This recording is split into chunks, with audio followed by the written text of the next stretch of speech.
जय हिंद स्टूडेंट्स। आप सभी का स्वागत है टेंस वाला के यूट्यूब चैनल पर। और आज मेरे और प्रथमेश सर के साथ एक ऐसे कैंडिडेट हैं जिन्होंने वन एएफएसबी से रिकमेंडेशन ली। एनडीए का जो एनडीए 1 ऑफ 2022 था उसमें वो रिकमेंड हुए एयरफोर्स कैडेट। अब वो बनेंगे जल्द ही। नाम है कुंवर सिंह, हमारे साथ कनेक्टेड है। हाय कुंवर, आप कैसे हो और अपने बारे में थोड़ा सा हमें ब्रीफ बताओ। Ji sir, thank you for the introduction, sir. I am Kuwar Singh, sir. I have done my schooling from Sainik School, Korakunda. I am from Patna, Bihar, sir.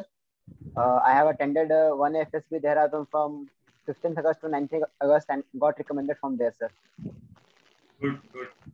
सो कैसा एक्सपोजर था सैनिक स्कूल में तुम्हारा लिए, और कौन सी class से कितने साल सैनिक स्कूल में रहे? 9th में थे, 11th में थे, कब? सर सैनिक स्कूल मैंने 2015 में ज्वाइन किया था 6th क्लास से, और तब से 10th क्लास तक तो रेगुलर था। उसके बाद कोविड आया, उसके बाद प्रिपरेशंस में बीच में प्रॉब्लम हुआ। उसके बाद मैंने फिजिक्स वाला ज्वाइन किया सर। फिजिक्स वाला तो पहले ही मैंने नीट से करना चाहा, तो पहले मैं नीट में गया। उधर से अलग पांडे सर, पंकज सर, उन सबसे पढ़ता था। उसके बाद जब एनडीए का एग्जाम एंड तक आया तो मैंने जो विजय बैच है उसको फॉलो करना शुरू किया। तो विजय बैच में प्रथमेश सर और बाकी सबके सर, जैसे वो वन शॉट्स थे आसिम सर से, वो सारे मैंने देखे थे। और जो मैथ्स में जो वन शॉट्स थे वो तो बहुत ज़्यादा हेल्पफुल किए, क्योंकि मैंने पहले सचिन सर से पढ़ा हुआ था फिजिक्स वाला के। और लास्ट में जो मैंने वन शॉट्स फॉलो किए तो उसके बाद तो जो प्रिपरेशन में बूस्ट मिला वो भी अच्छा था। मैंने हालांकि फिजिक्स वाला के मॉक टेस्ट भी लगाए थे विजय बैच के, उसमें भी अच्छे खासे नंबर आए थे, तो मुझे लगा कि हाँ यूपीएससी तो निकल सकता है। So there was the schooling sir. Great great. Kuwar, forces को ज्वाइन करना ये चीज हमेशा से मन में थी, या कोई ऐसा मेजर इंसिडेंट हुआ था जिसके बाद लगा कि अब तो देश सेवा ही करनी है? नहीं सर, कुछ ऐसा तो नहीं रहा। मतलब मैंने सैनिक स्कूल कोरकुंडा में पढ़ा था, तो वहाँ पर तो एक ही एम रहता है, एनडीए रहता है। तो कोविड के कारण मतलब मैंने जैसे कहा कि मुझे लगा कि और कहाँ से प्रिपेयर किया जा सकता है। मैंने देखा फिजिक्स वाला ऑलरेडी मैंने ज्वाइन कर रखी थी, और सर ने वहाँ पर नया नया एनडीए का बैच लॉन्च किया था। तो उसको मैंने देखा कि मतलब और दूसरे सोर्सेस मेरे को मिले नहीं। और जैसे ही मैंने क्लास अटेंड किया तो मैंने देखा कि बहुत अच्छे टीचर्स थे। उनके लेक्चर्स करंट अफेयर्स से एक्चुअली 6 से 7 क्वेश्चन 10 में से तो मैं वहीं से आ गए थे। बिल्कुल। तो वो वहाँ पर फायदा रहा। और कभी कभार मैं अदर सोर्सेस भी कभी कभार फॉलो कर लेता था, क्योंकि मोस्टली एनडीए में सर ने सारे वन शॉट्स सेंड किए हुए थे। बिल्कुल। तो मैथ्स वगैरह मैं सचिन सर से भी पढ़ता था फिजिक्स वाला के। और एक और सुमित सर हैं अनअकैडमी, उनसे भी मैं कभी कभार पढ़ लिया करता था ज्योग्राफी। बाकी मेजॉरिटी वाज फिजिक्स वाला only sir. Okay, great great. So preparation जब आप कर रहे थे तो स्ट्रेटेजी क्या रखी आपने कुबर, कि कितने घंटे पढ़ना है, कौन से सब्जेक्ट को प्रायोरिटी देनी है? बिकॉज क्या होता है कि जो स्टूडेंट्स हैं वो इसी में कंफ्यूज रहते हैं कि किस सब्जेक्ट को ज्यादा प्रायोरिटी दें। डिफिकल्टी थोड़ी सी मैथमेटिक्स के अंदर आती है। फिर दूसरा एक प्रॉब्लम आता है कि सिलेबस काफी बड़ा है, हिस्ट्री पढ़नी, ज्योग्राफी पढ़नी, पॉलिटी है, मैथमेटिक्स इतना सारा है। सो आपकी क्या स्ट्रेटेजी थी? आप कौन सी स्ट्रेटेजी बना के चल रहे थे कि मैं इस तरीके से कंप्लीट करूंगा? और एक और बात मुझे बताइएगा कि रिवीजन आपने कितनी बार कंप्लीट कर लिया? सर मेरा कुछ ऐसा रहता था कि मतलब मैं अगर मैथ्स से अगर मोस्टली तो मैं मैथ्स पर ही फोकस करता था, क्योंकि मैथ्स में अगर बच्चे अच्छे कर देते हैं तो ओवरऑल स्कोर भी अच्छा चला जाता है। बिल्कुल। तो मैथ्स में मेरा फोकस रहता था। मैं अगर एक चैप्टर का नोट्स वगैरह बनाता था तो नोट्स के साथ एक शॉर्ट नोट्स भी बनाता था, जैसे फॉर्मूलाज वगैरह हो जाते थे। तो जब मैं चैप्टर रिवाइज करता था वो शॉर्ट नोट्स में अपने स्टडी टेबल के सामने या दीवार पर चिपका लेता था, ताकि दोबारा रिवीजन करने की जरूरत नहीं पड़ती थी। मैं बस वो फॉर्मूलाज देखता था, उससे काम चल जाता था मैथ्स में। और मैंने बुक्स फॉलो की आर डी शर्मा, और मोस्टली तो आर डी शर्मा ही की। मैंने 2 बार आर डी शर्मा कर ली थी, तो उसके कारण जो मुझे रिवीजन की जरूरत नहीं पड़ी, क्योंकि ऑलरेडी आर डी शर्मा में बहुत सारे क्वेश्चन रहते हैं। बिल्कुल। तो अगर आप एक आध बार आर डी शर्मा कर लेते हैं तो आपको रिवीजन की कुछ खास जरूरत नहीं पड़ती है। और सर हिस्ट्री में मेरा फोकस रहा, स्पेशली मॉडर्न हिस्ट्री से ज्यादा मुझे, मतलब बिकॉज वहीं से ज्यादा क्वेश्चन आते हैं, तो मैंने हिस्ट्री पार्ट में वहीं पर ज्यादा फोकस किया था। और ज्योग्राफी में भी, ज्योग्राफी और सिविक्स में भी ज्यादा इंपॉर्टेंट होते हैं, तो उनको मैं ज्योग्राफी में मतलब जो लेक्चर्स थे वो मैं क्लियरली सिर्फ उन लेक्चर्स को फॉलो करता था। जो राहुल सर थे उनके पूरे सारे वन शॉट्स देख लिए थे, और जो एक्स्ट्रा वगैरह जो इधर उधर हो जाते थे वो मैं यूट्यूब से कहीं ना कहीं से पढ़ लिया करता था। इंग्लिश में सर मैंने सोचा कि मतलब इंग्लिश में जंबल वगैरह वर्ड्स तो जो 10 क्वेश्चन आते हैं वो तो कोई भी बना लेता है, उसमें बस टाइम देना रहता है एग्जाम हॉल में, वो बन जाते हैं। एंटोनिम सिनोनिम तो कोई खास याद नहीं कर सकता है, वो तो अब तुम्हारे जितना नॉलेज है उसी के बेसिस पे तुम बना पाओगे। बचा सर एरर एनालिसिस और वगैरह, वो मैं प्रैक्टिस किया करता था। ऑब्जेक्टिव इंग्लिश नाम एक बुक है एसपी बख्शी की, तो वो मैं प्रैक्टिस किया करता था स्पॉटिंग एरर्स। तो वहां से मेरे शायद 7 क्वेश्चन 10 में से सही हो गए थे स्पॉटिंग एरर में। तो इंग्लिश में डिसेंट स्कोर मेरा रहा 120 आउट ऑफ 200 था। तो मुझे ज्यादा चाहिए भी नहीं था, दूसरे सब्जेक्ट्स पे ज्यादा फोकस करना था। और सर हमारी फिजिक्स वगैरह तो ऑलरेडी स्ट्रांग थी, अलग पांडे सर से मैंने पढ़ी थी। तो फिजिक्स केमिस्ट्री और बायोलॉजी, मैं बायोलॉजी का स्टूडेंट हूँ, तो वो मेरी स्ट्रांग रही थी। मैंने 49 क्वेश्चन सही किए थे 50 में, और अराउंड 196 आया था 200 में, तो वो मेरा मेजर बूस्ट रहा है। और ओवरऑल देखा जाए तो मेरा सोशल साइड में मेरा 90 to 100 मार्क्स आए हैं आउट ऑफ 200। तो उधर भी मतलब ओवरऑल 400 अराउंड मार्क्स आ जा रहे हैं मेरे। मैथ्स में मैंने जैसे कहा कि शॉर्ट नोट्स बनाए, उनको रेगुलरली रिवाइज करता गया, आरडी शर्मा के क्वेश्चंस बना लिए, और एनसीईआरटी तो बेसिक्स था सर, वो तो मैंने कुछ खास रेफर नहीं किया, मैंने आरडी शर्मा डायरेक्टली रेफर किया था। तो उससे मेरे मैथ्स में 150 अराउंड बने थे। नकुल सर, यहाँ से जी जी सर, यहाँ से दो चीजें समझ में आई थी कि एक तो प्रैक्टिस बहुत करी है कुंवर ने, ये practice is the key of success. बहुत प्रैक्टिस करी, जैसे आप सुन रहे हैं कि बार बार शॉर्ट नोट्स बनाए हैं, मेहनत करिए, प्रैक्टिस करिए, मैथमेटिक्स के क्वेश्चंस लगाए, इंग्लिश की भी सर उन्होंने बुक पूरी कंप्लीट करी है। तो नकुल सर, यहाँ से समझ में आ रहा है कि प्रैक्टिस के बिना तो एग्जाम क्रैक करना बहुत मुश्किल हो जाता है। बच्चा सिलेबस कवर करने में लगा रहता है बट प्रैक्टिस नहीं करता है, वो बस एक बार पढ़ लेगा कोई टॉपिक और फिर उसको ना रिवाइज करता है ना प्रैक्टिस करता है। यहाँ पर कुंवर ने हर टॉपिक की प्रैक्टिस बहुत अच्छे से की। जी नकुल सर। सर 10,000 चीजें एक एक बार पढ़ लो या फिर 2-3 चीजें कई हजार बार पढ़ लो, आपको पता है कौन बंदा स्ट्रांग है, जिसने प्रैक्टिस करी है उससे तो डरना चाहिए, और वही कुंवर की स्ट्रेटेजी रही है। सो कुंवर ने हमारे साथ इतना कुछ शेयर करा। कुंवर, तुम हमें कुछ अपने बैकग्राउंड के बारे में बताओ, like from where do you come, और कैसा तुम्हारा अर्ली चाइल्डहुड था, और कैसे डिफेंस की तरफ इंक्लिनेशन बढ़ा कि 6th क्लास में तुमने सैनिक स्कूल ज्वाइन कर लिया। Yes sir. तो सर ऐसा कुछ था कि मतलब जैसा मैंने कहा, सैनिक स्कूल एक बहुत अच्छा नाम था कि वो बहुत अच्छे स्कूल्स हैं सर इंडिया के। तो मेरी मम्मी ने 6th क्लास में मतलब 5th क्लास से प्रिपरेशन स्टार्ट कर दिया था सैनिक स्कूल का। एंट्रेंस एग्जाम होता है 6th क्लास में, तो बेसिक्स सेम लाइक एनडीए जैसा एंट्रेंस एग्जाम होता है। तो मैंने 5th क्लास में कोचिंग लिया था, उसके बाद मैंने 6th क्लास में एंट्रेंस एग्जाम क्रैक कर लिया था सर सैनिक स्कूल कोरकुंडा का। उसमें तो रैंक 1 आया था मेरा उस समय। तो उसके बाद से मतलब हम लोग नॉर्मल लाइफ जीते, मतलब ऐसा नहीं रहता है कि उसी समय से इंडिया का प्रिपरेशन स्टार्ट होता है, नहीं। बहुत लोग सोचते हैं science school we started from class 6, nothing like that sir. होता बस ये है कि मतलब टीचर्स हमें इंडिया की तरफ ज्यादा मोटिवेट करते हैं, और over a time we improve our English communication skills, वो भी रहता है बात। और बहुत लिटरेरी एक्टिविटीज इसमें पार्टिसिपेट करते हैं। मेन रहता है 11th-12th से हम लोग प्रिपरेशन स्टार्ट करते हैं यूपीएससी वगैरह का, जहाँ पर मैथ्स हमारा इंपॉर्टेंट रहता है, मतलब मेन फोकस हम लोग मैथ्स पर देते हैं। तो हमारा तो कोविड रहा है तो उतना कुछ खास पढ़ नहीं पाए हैं, लेकिन हालांकि जब मैंने 12th में किया तो वहाँ पर मैथ्स के टीचर भी हमारे सपोर्ट किए थे।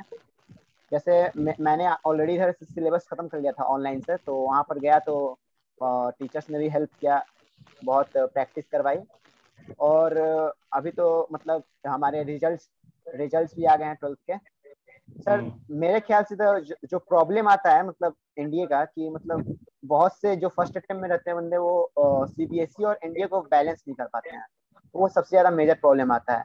क्योंकि अगर आप सीबीएसई की तरफ जाएं तो उधर फिजिक्स केमिस्ट्री बायोलॉजी आपको डेप्थ में पढ़ना रहता है, और अगर आप एनडीए में आए तो उसी चीज को 9th-10th लेवल का आता है, जो ज्यादा डेप्थ में नहीं आता है।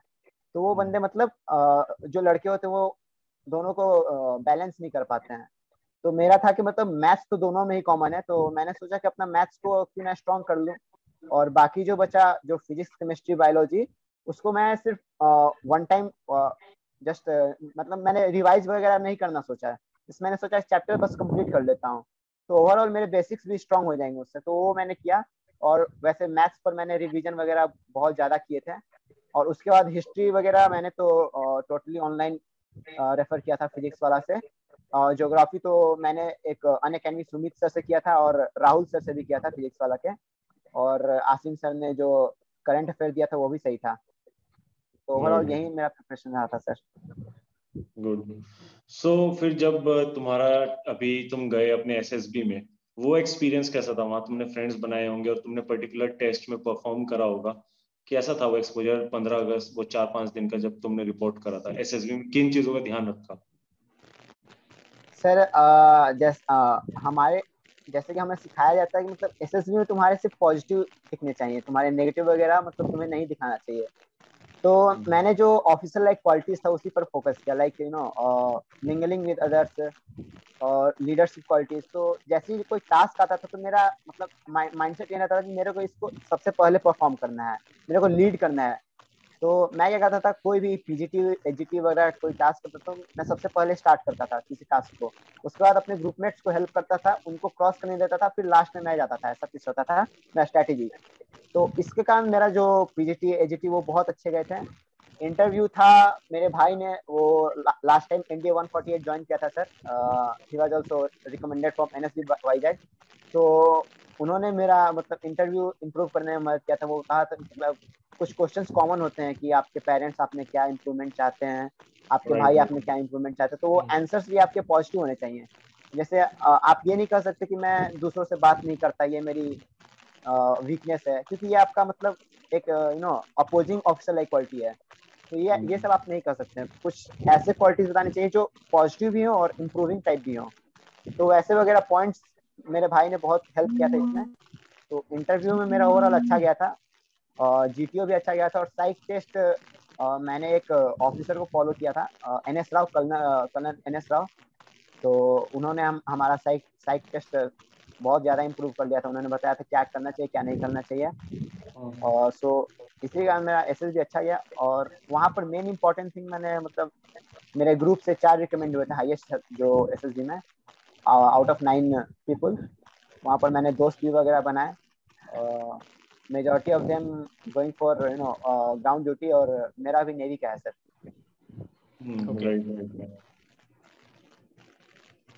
तो प्रथमेश सर, जितना हम मेकआउट कर सकते हैं वो तो यही है जो हम बार बार रीट्रेट करते हैं कि ऑफिसर लाइक क्वालिटीज आपको पता होनी चाहिए, तभी आप उन्हें शो कर सकते हो या फिर उनके बारे में आप चीजें रिफ्लेक्ट कर सकते हो अपने एक्शन से।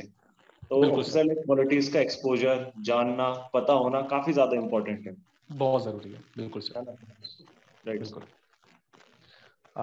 कुंवर, साइक टेस्ट के बारे में कुछ पूछना चाहूंगा मैं।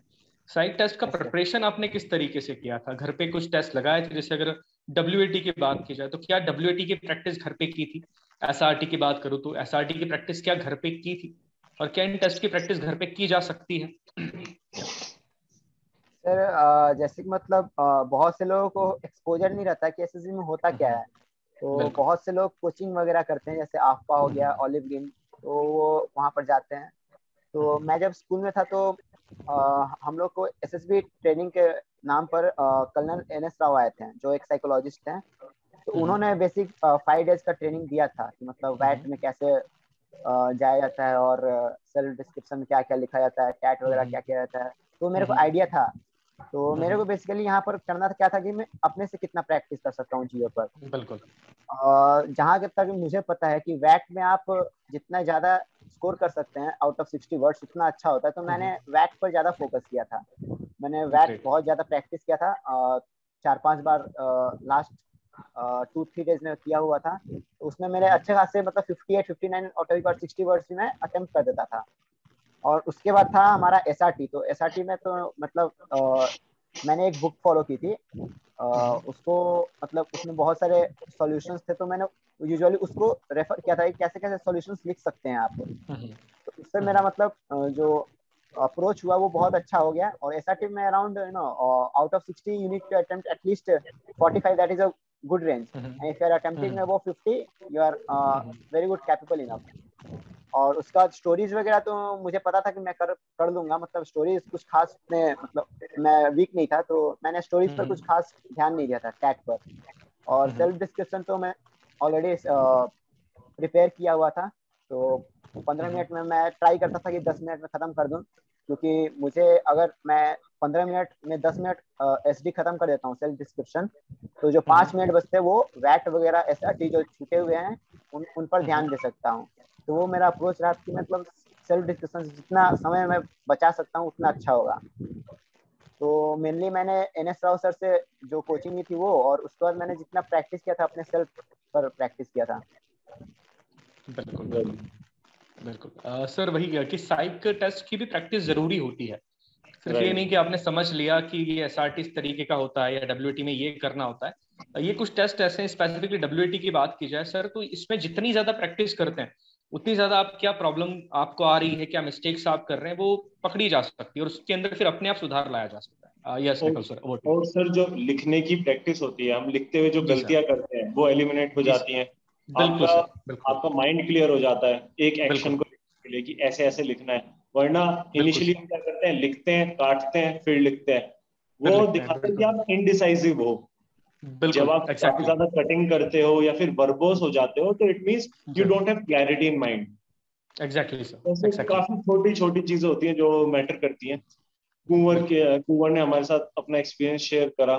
सर और कोई चीज आप जानना चाहते हो कुंवर से, और कुंवर भी अपने एंड से कुछ अपना एक्सपीरियंस शेयर करना चाहते हैं? सर मैं जीडी के बारे में बात करना चाहूंगा कुंवर से, क्योंकि ये सबसे डिफिकल्ट पोर्शन माना जाता है एसएसडी का।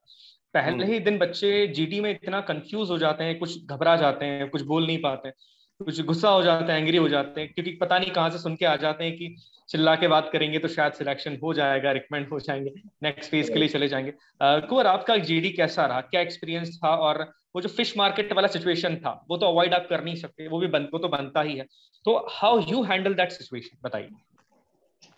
तो सर पहले दिन जब स्क्रीनिंग हुआ तो उस समय भी एक ग्रुप डिस्कशन होता है। तो ग्रुप स्क्रीनिंग में सबसे ज्यादा इम्पोर्टेंट मेरे ख्याल से मैंने जहाँ पर ऑब्जर्व किया था कि वो स्टोरी का नरेशन सबसे ज्यादा इम्पोर्टेंट होता है ग्रुप डिस्कशन के जस्ट पहले। तो जो बंदे उसमें नरेशन अच्छा कर दिए थे मोस्टली वही मतलब रिकमेंड स्क्रीनिंग वगैरह हो गए थे। और ग्रुप डिस्कशन जैसे स्टार्ट हुआ तो लोग क्या चाहते थे कि उनका स्टोरी जो मेन स्टोरी बन जाए। तो अगर ये माइंडसेट से अगर जाएगा कोई तो वो फिश मार्केट ही बनेगा। जैसे मैंने अपना स्टोरी, मेरे को लगा कि हाँ मेरा स्टोरी लड़के क्या कहते हैं वो एक्सेप्ट ना कर पाए, तो मैंने क्या किया, मैं दूसरे के स्टोरी से चला गया कि आप अच्छा बोल रहे हैं, चलिए ठीक है, चलिए आपका स्टोरी हम लोग ले सकते हैं। उनमें कुछ इम्प्रूवमेंट कर दी ग्रुप डिस्कशन के दौरान और मेन स्टोरी पर आ गए। वहां पर एक और चीज क्या होता है कि मतलब लास्ट में जो कैरेक्टर्स होते हैं वो कुछ कैरेक्टर्स होते हैं कि मतलब जब ग्रुप स्टोरी नरेट किया जाता है तो कुछ कैरेक्टर कहते हैं कि सर मैं नरेट द स्टोरी, तो वो आपका सेल्फिश कैरेक्टर दिखा जाता है सर। तो हमारे ही ग्रुप में एक ऐसा कैरेक्टर था, उसने कहा कि सर मैं नरेट द ग्रुप स्टोरी। तो सर उसने नरेट तो अच्छा किया था, वो उसने बोला भी अच्छा था, ग्रुप डिस्कशन में नरेशन भी अच्छा किया था, पर लास्ट में वो स्क्रीन आउट हो गया क्योंकि उसका सेल्फिश नेचर वहां पर दिख गया था। तो वहां पर ऐसा होता है जब तक आपका ग्रुप आपको इलेक्ट ना करे as the group story teller तब तक आप खुद से नहीं कर सकते हो ऐसा। एक वो इम्पोर्टेंट होता है। और ऐसा नहीं है कि आप अपने ही स्टोरी को ग्रुप स्टोरी बनाए, आप दूसरे के स्टोरी को भी ले सकते हैं, उसमें कुछ चेंजेस ला सकते हैं, जैसे कि पिक्चर में दिया रहता है उसका बैकग्राउंड इतने लोग हैं, तो उसमें उसके बेसिस पे आपको दूसरों को डायरेक्टली उनके सजेशंस को लेना चाहिए। ये इम्पोर्टेंट होता है सर। बिल्कुल टास्क का टारगेट ये है कि आप सभी को कॉमन स्टोरी पे आना है, तो वहां पर इंडिविजुअलिज्म की तो जगह होती ही नहीं है। अगर आप ये सोचिए कि मेरी स्टोरी ही आए तो फिर वो गड़बड़ हो ही जाती है। यस में एक स्मार्ट टैक्टिक है, सामने वाले की स्टोरी से आप एग्री करो या फिर पॉइंट से एग्री करो तो उसमें अपना पॉइंट ऐड कर दो। उससे क्या होगा, सामने वाला आपके एंटी नहीं जाएगा, जब भी आप बोलोगे वो आपको सपोर्ट करेगा क्योंकि आपने यस और आपने अपना एडिशनल पॉइंट उसके ऊपर लगा दिया, तो आपकी इंटेलिजेंस भी कि आप दिख गई है। अब यही स्टूडेंट्स आधा काम करते हैं, वो क्या करेंगे, सामने वाले को डिसएग्री कर देंगे और अपना अब अननेसेसरी उसने ओपोनेंट तैयार कर लिया। And what is a smart technique कि आप अपने ओपोनेंट्स को एलिमिनेट करो। जो आपका पोटेंशियल ओपोनेंट था आपने उसे फ्रेंड कन्वर्ट कर लिया। सो जब बोलेगा आपको बोलने देगा और जब भी आप उसे बोलने दोगे। म्यूचुअल है यहाँ पे, बट बिल्कुल। स्टूडेंट्स जनरली अगेंस्ट में चले जाते हैं, फाइट मतलब कि नेगेटिव एक दूसरे के। यहाँ पे एग्री करो एक दो बंदों से, उनकी पॉइंट्स उठाओ, and in addition to I agree with chest number so and so, and in addition to that अपना एक पॉइंट ऐड कर दो।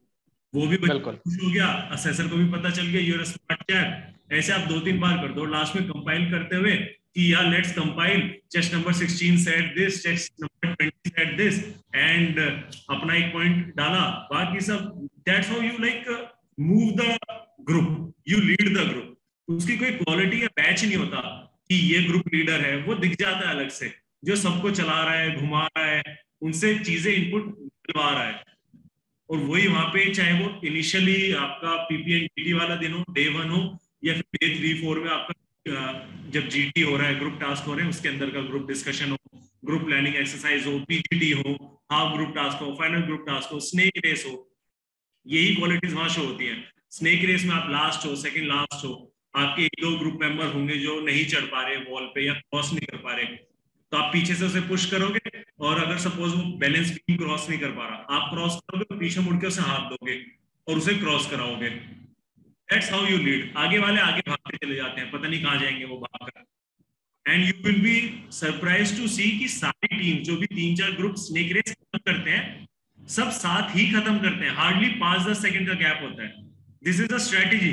कोई आगे चल रहा होगा, उन्हें 10 सेकंड की पेनल्टी दे देंगे जान पूछ के, क्योंकि रूल्स तो सभी ब्रेक कर रहे हैं कहीं ना कहीं। कुमार, आपने भी ये चीज ऑब्जर्व करी होगी, अगर यस सर। में हुआ था तो ऐसा होता है कि सभी साथ करेंगे, आगे वाले आगे भाग जाते हैं, जो ग्रुप बचता है वो लास्ट के 5-6 बच्चे होते हैं जो ला रहे होते हैं अपने ग्रुप मेंबर्स को, जो थोड़ा फिजिकली स्ट्रांग नहीं है उस टाइम पे, और उन्हें मूव करा रहे होते हैं। कैसा था आपका एक्सपीरियंस उस टाइम ग्रुप एक्टिविटी? हम लोग के ग्रुप में तो ऑलरेडी मतलब सारे बंदे सारे लड़के जो थे वो ऑलरेडी फिट थे। जो स्ट्रांग बंदे थे उनको हम लोगों ने जानबूझकर आगे रखा था ताकि वो दूसरे को सपोर्ट कर पाए। राइट। और ऐसा रहा कि मतलब हम लोग बहुत ज्यादा लीड में चले गए थे, मतलब बाकी जो 3 ग्रुप थे वो बहुत पीछे थे हमारे ग्रुप से। हम लोगों ने बहुत कोऑर्डिनेशन हमारा अच्छा रहा। तो जो सर थे हमारे जीटीओ सर, वो बहुत ज्यादा पेनाल्टी दे रहे थे, 10 सेकंड 10 सेकंड 10 सेकंड। तो उनका जो स्ट्रेटेजी था, इन लोगों को एक साथ ही फिनिश करवाना है, चारों ग्रुप्स को, क्योंकि मतलब कोई किसी को डिस्करेज नहीं करना चाहते थे वो। तो वही मतलब हम लोग ने बहुत अच्छा किया था, फिर भी हम लोग ऑलमोस्ट सबके साथ ही फिनिश किए।